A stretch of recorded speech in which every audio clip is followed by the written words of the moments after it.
Hello everyone. नमस्कार, स्वागत है आपका चंपारण टीवी में। आज हम बात करेंगे मणिपुर की। मणिपुर में पिछले एक साल के बाद आज सरकार बनी है। और जो सरकार बनी है खेमचंद सिंह की, वह बेहद ही इम्पोर्टेंट सरकार है। इससे पहले जो साल भर से राष्ट्रपति शासन था, इस बीच में मणिपुर ने बहुत कुछ झेला है। तो मणिपुर की बात करने से पहले हम सबसे पहले देखते हैं कि जो भारत के आपातकालीन प्रावधान हैं, उनसे क्या क्या चीज़ें उनमें हैं, और वो हमारे एग्ज़ाम के पॉइंट ऑफ व्यू से क्या क्या इंपॉर्टेंट है, उन सभी चीज़ों को हम देखेंगे। सबसे पहले हम देखें भारत के आपातकालीन प्रावधान। ये संविधान के भाग 18 में है और अनुच्छेद 352 से लेकर 360 तक है। ये तीन प्रकार की होती है। सबसे पहला राष्ट्रीय आपातकाल, नेशनल इमरजेंसी। नेशनल इमरजेंसी जो है वो आर्टिकल 352 में है। ये कब लगता है? जब पूरे देश या किसी हिस्से की सुरक्षा को खतरा हो, तब लगाया जाता है। और इसका बेस क्या होता है? वहाँ पे उस देश में या फिर उस हिस्से की सुरक्षा को जहाँ पे खतरा हो, वहाँ पे वार चल रहा हो, या उस देश में या उस हिस्से की सुरक्षा जहाँ पे खतरा हो, आक्रमण हो रहे हो, बाह्य आक्रमण हो या सशस्त्र विद्रोह हो। ये जो सशस्त्र विद्रोह जो वर्ड है, पहले आंतरिक अशांति हुआ करता था, लेकिन 44वें संविधान संशोधन 1978 से इसको रिप्लेस कर दिया गया। जो आंतरिक अशांति था, अब सशस्त्र विद्रोह हो गया हो। तो जब ये किसी भी क्षेत्र में या किसी देश के किसी क्षेत्र में ये तीनों चीज़ें हो, युद्ध हो, बाह्य आक्रमण हो या फिर सशस्त्र विद्रोह हो, तब वहाँ पे जो नेशनल इमरजेंसी होता है उसको लगाया जाता है। और उसकी मंजूरी के लिए संसद के दोनों सदनों, लोकसभा और राज्यसभा में 1 महीने के अंदर विशेष बहुमत से उसको पास करवाना पड़ता है। जब किसी भी देश में नेशनल इमरजेंसी लगता है तो उसका क्या प्रभाव होता है? उससे पहले जब एक बार ये नेशनल इमरजेंसी लग जाता है तो 6 महीने तक चलता है, और उसे हम अनंत काल तक बढ़ा सकते हैं। ध्यान देंगे, नेशनल इमरजेंसी ही सिर्फ अनंत काल तक बढ़ाया जा सकता है। बाकी आपातकालीन प्रावधान को हम आगे देखते हैं। जब नेशनल इमरजेंसी लगेगा, उसके बाद वहाँ पर क्या क्या इफेक्ट पड़ेंगे उसको हम देखते हैं। सबसे पहले जो आर्टिकल 20 और 21 को छोड़कर नागरिकों के सारे मौलिक अधिकार को निलंबित कर दिए जाएंगे। अब देखते हैं आर्टिकल 21 है क्या। आर्टिकल 21 जो है वो है अपराधों के संबंध में संरक्षण। आर्टिकल जो 20 है, ये अपराधों के संबंध में संरक्षण। इसमें 3 क्लॉज है। ठीक है, इसमें 3 क्लॉज है।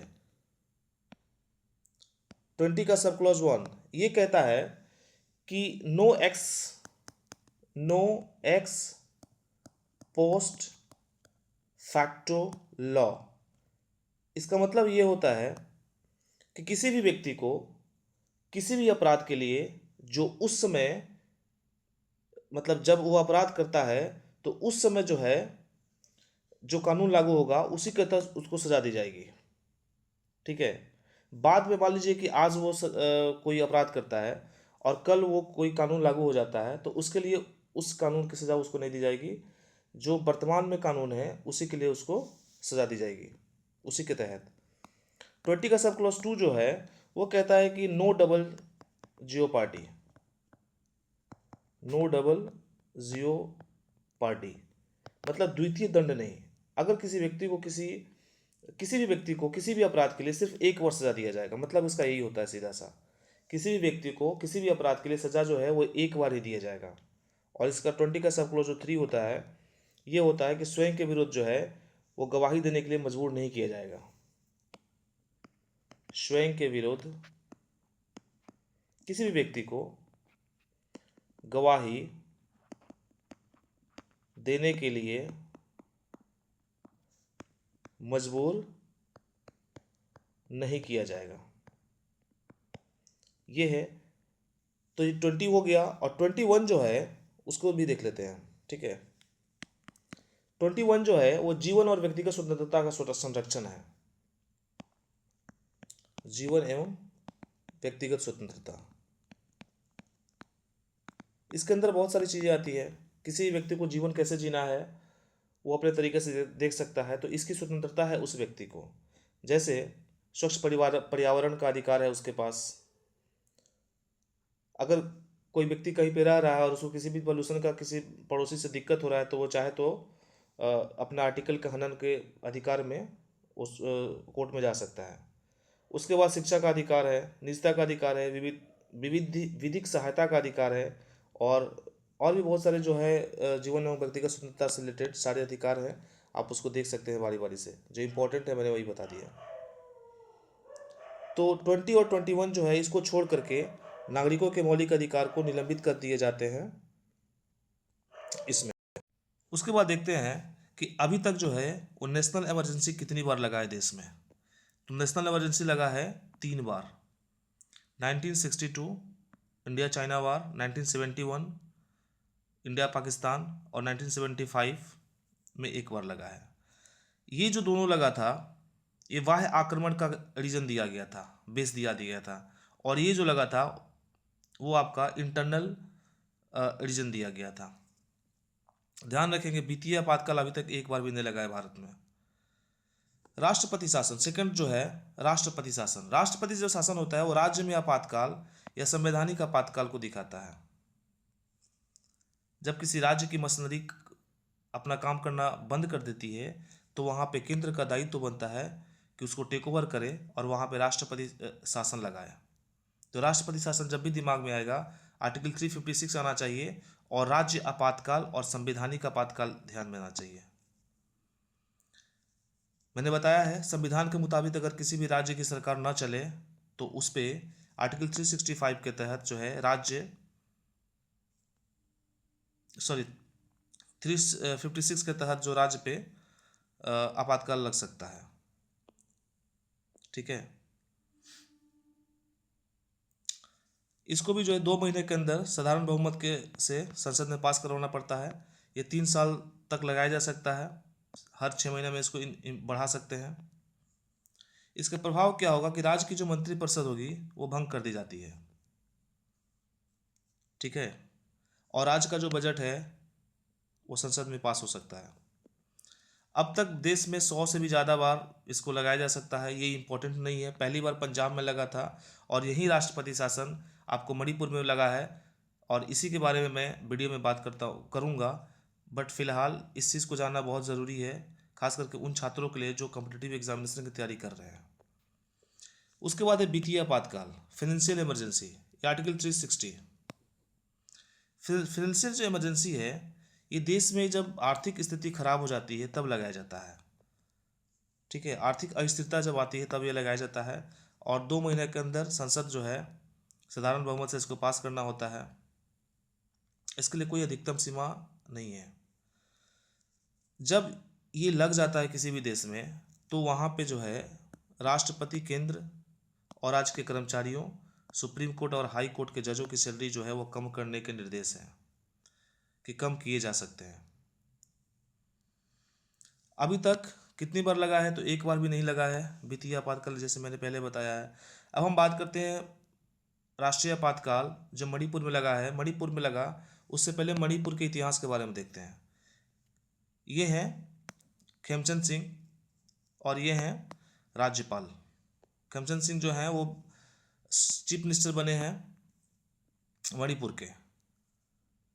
तो ये जो मैतई है ये पूछेगा ही पूछेगा कि मैतई समुदाय कहाँ पे है, मणिपुर में है।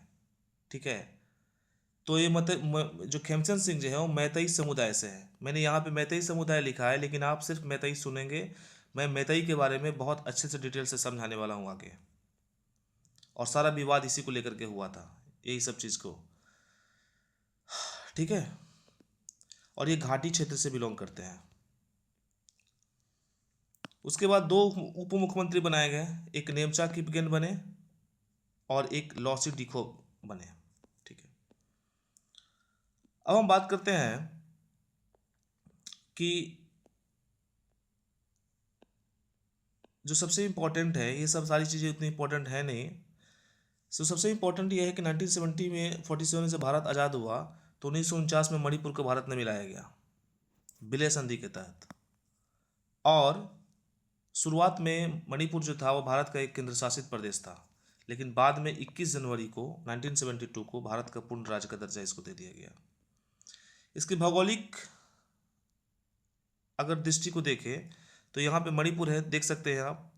इसके बगल में नागालैंड है, यहाँ पे आसाम है, और आपको मिजोरम है यहाँ पे, और इधर म्यांमार है।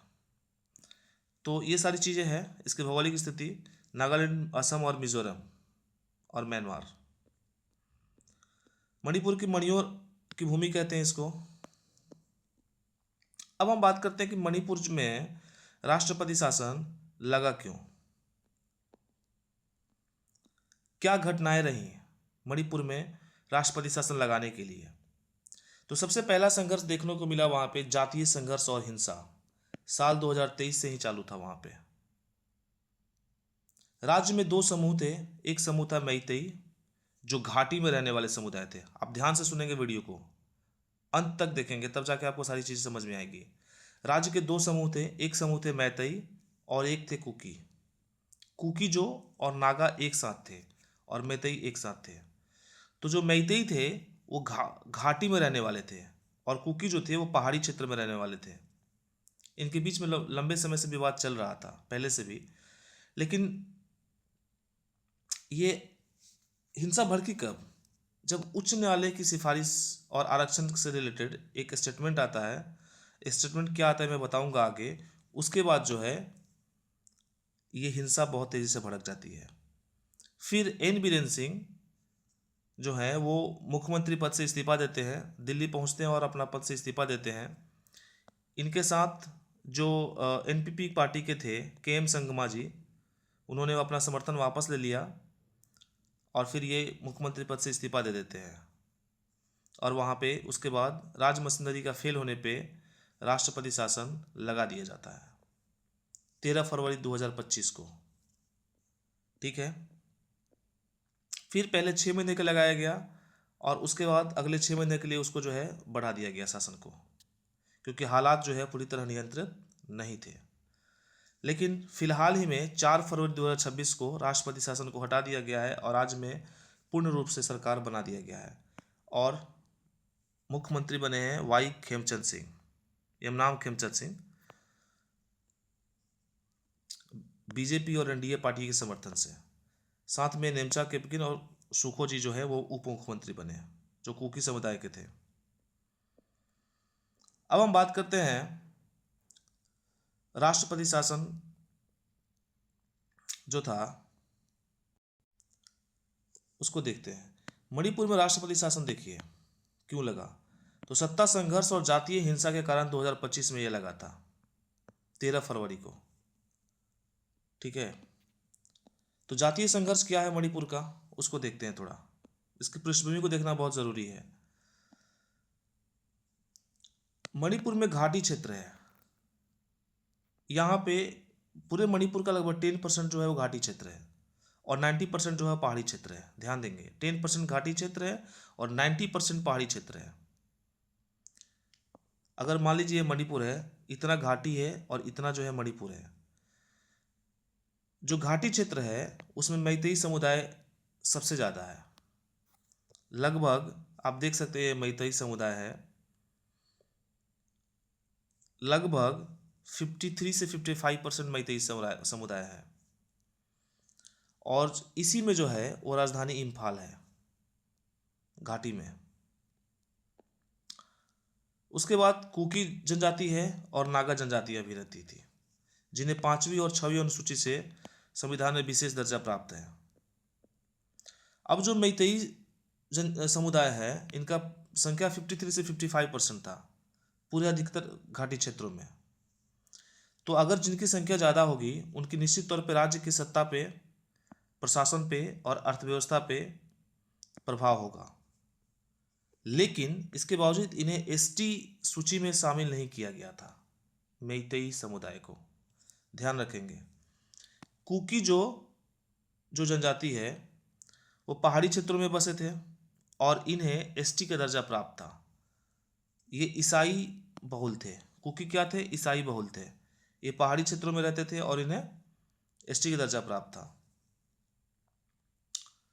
लेकिन इनकी जो प्रतिनिधित्व थी राजनीतिक रूप से कम थी। ठीक है। इससे क्या हुआ कि इसी बीच जो है वो सुप्रीम कोर्ट का एक फैसला आता है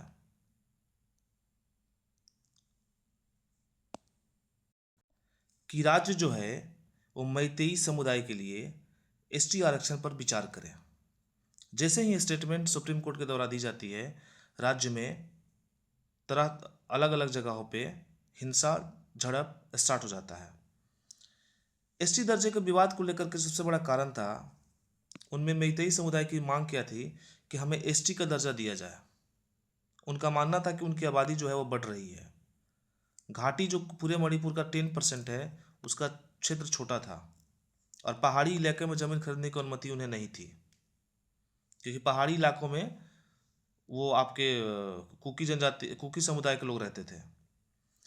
कुकी का विरोध क्या था इस बात पे कि अगर मैतेई को एसटी का दर्जा मिल जाता है तो ये पहाड़ियों में ज़मीन खरीद सकेंगे, और जब ज़मीन खरीद सकेंगे तो उन्हें सरकारी नौकरियों, कोटे में प्रतिस्पर्धा बहुत ज़्यादा बढ़ जाएगी और आदिवासी जो है वो अपनी पहचान और अधिकार को कमज़ोर कर देंगे।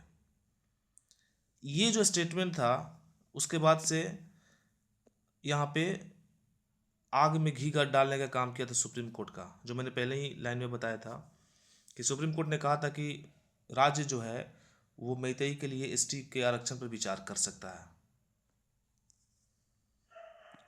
दूसरा कारण देखिए, भूमि और संसाधन पर नियंत्रण। पहाड़ी क्षेत्रों में जो थे, जहाँ पे कुकी रहते थे, जंगल, खनिज, खेती योग्य भूमि प्रचुर मात्रा में थी और यह आशंका थी कि एसटी मिलने के बाद, एसटी का दर्जा मिलने के बाद जो मैतेई राजनीतिक आर्थिक रूप से हावी हो जाएंगे। फिर जो है अविश्वास और ऐतिहासिक असंतोष पैदा हो जाएगा और अलग अलग प्रशासनिक व्यवस्थाएं जो हैं उसमें असमानता शुरू हो जाएगी। ठीक है। अगर हम बात करें, पहचान और संस्कृति का संकट भी शुरू हो जाएगा, भाषा का संकट शुरू हो जाएगा, धर्म जो है हिंदू बनाम ईसाई हो जाएगा। तो यह संघर्ष केवल राजनीतिक नहीं होगा बल्कि सांस्कृतिक और भावनात्मक भी हो सकता है। इस चीज़ को लेकर के मणिपुर में जगह जगह हिंसक झड़प शुरू हो गए, मारकाट शुरू हो गई और 2025 के आसपास जो था, उससे थोड़े से पहले 23 से 25 के आसपास के बाद जो है मणिपुर जल रहा था।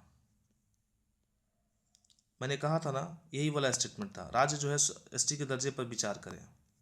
इसके बाद से जनजातीय संगठनों के विरुद्ध प्रदर्शन बहुत तेजी हो गए। उसमें राज्य सरकार नियंत्रण खो बैठी, कानून व्यवस्था बिगड़ गई और राजनीतिक गतिरोध पैदा हो गए, जिसके बाद वहाँ पे एन बीरेन सिंह को इस्तीफा देना पड़ गया था। सामाजिक विरोध प्रभाव ऐसा पड़ा कि मैतेई और कुकी क्षेत्रों में आवागमन तक बंद हो चुके थे।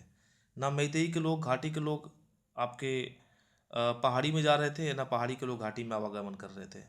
ऐसी स्थिति हो गई थी। लोग जो है अपने घरों को छोड़ने पर मजबूर हो रहे थे और राहत शिविरों में रहने लगे थे। उसके बाद शिक्षा और युवाओं पर बहुत गहरा असर पड़ा। स्कूल कॉलेज बंद हो गए, जो कॉम्पिटिटिव एग्जामिनेशन होने थे वो बहुत बाधित होने शुरू हो गए। युवा पीढ़ी को अपने भविष्य की चिंता शुरू हो गई। डर, गुस्सा बहुत ज़्यादा होना शुरू हुआ। अर्थव्यवस्था पूरी तरह से ठप हो चुकी थी, पर्यटन ठप हो गया था, व्यापार बाधित हो गया। उसके बाद निवेशकों का जो है भरोसा टूट गया। फिर यही सब कारण था जिसके बाद राष्ट्रपति शासन जो है वो लगा दिया गया आर्टिकल 356 के तहत।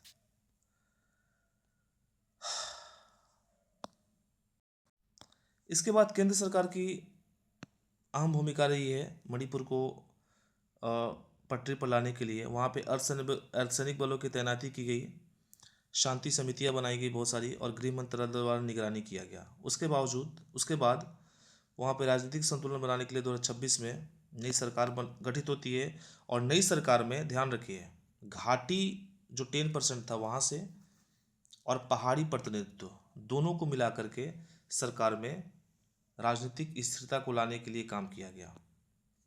जो उप मुख्यमंत्री थे वो कुकी जो समुदाय से थे, ठीक है, उन्हें उप मुख्यमंत्री बनाया गया और विश्वास बहाली की गई। फिर संवाद और बातचीत के जरिए चर्च, नागरिक समाज और छात्र संगठनों की भागीदारी को भी समाहित किया गया। मणिपुर में फिर ऐसा ना हो उसके लिए दीर्घकालिक संविधान सोचने पर विचार किया जाएगा। एसटी मुद्दे पर स्पष्ट नीति तैयार की जाएगी। भूमि सुरक्षा कानून लाया गया और समावेशी विकास पर पहाड़ी क्षेत्रों में शिक्षा, स्वास्थ्य, कनेक्टिविटी को ध्यान रखा जाएगा। सामाजिक मेल मिलाप को ध्यान रखा जाएगा। ऐसे मॉडल लाए गए मणिपुर में ताकि मणिपुर में जो है शांति बनी रहे। तो कुछ कुछ चीज़ें जो है फैक्ट, जैसे मैतेई हो गया, कुकी हो गया, नागा हो गया, ये सब चीज़ ध्यान रखना है, सारे मणिपुर से रिलेटेड हैं। उसके बाद जो आपातकालीन के जो प्रावधान है भारत में, आर्टिकल 352, 356 एंड 360, आर्टिकल 20 एंड 21 का जो सब क्लॉज है 1, 2, 3, तो ये सारी चीज़ें जो फैक्ट थी उसको याद रखना है। ये सारा फैक्ट जो है वो एग्ज़ाम में पूछेगा ही पूछेगा, क्योंकि अभी मणिपुर में ये घटना हुआ है तो किसी न किसी एग्जामिनेशन में ये क्वेश्चन पूछेगा ही पूछेगा। सो थैंक यू, और मिलते हैं अगले वीडियो में। तब तक के लिए आप हमारे जो चैनल पे और भी वीडियो डले हुए हैं उसको आप देख सकते हैं। एंशिएंट हिस्ट्री चल रहा है अभी फ़िलहाल, और करंट अफेयर्स के भी कुछ कुछ वीडियो मैं डालते रहता हूँ जो भी हॉट टॉपिक आते हैं। सो मिलते हैं नेक्स्ट वीडियो में, तब तक धन्यवाद।